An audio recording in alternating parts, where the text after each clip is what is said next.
భవానీ, ఏంటి ఇక్కడ చలిలో కూర్చున్నావు? దోమలు కూడా ఉన్నాయి. పద లోపల కూర్చుందో కాని.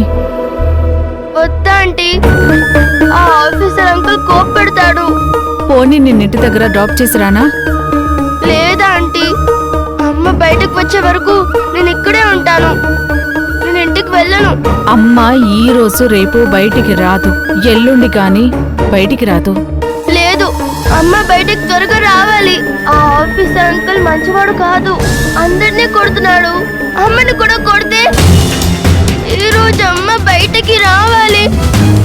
నేను ఇంటికి వెళ్తే అమ్మతోనే కలిసి వెళ్తాను.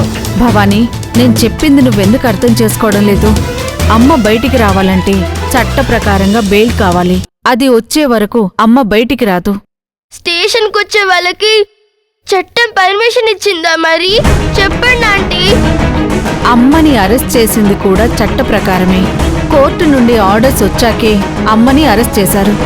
అందరినీ అలాగే అరెస్ట్ చేశారా? లేదమ్మా. మరి వాళ్ళని అరెస్ట్ చేయడం తప్పు కదా ఆంటీ? మరి చట్టం ఫాలో అవ్వడం లేదు కదా?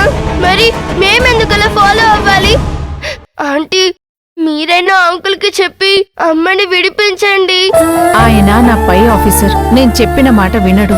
అయితే అమ్మ చివరికి నేను ఎక్కడ కూర్చుంటాను? అయ్యో, ఎల్లుండి వరకు ఇలా ఎలా కూర్చుంటావు? ఇంటి దగ్గర నేను డ్రాప్ చేస్తాను, రామ్మ వెళ్దాం. వారమైనా నేను ఇక్కడే కూర్చుంటాను.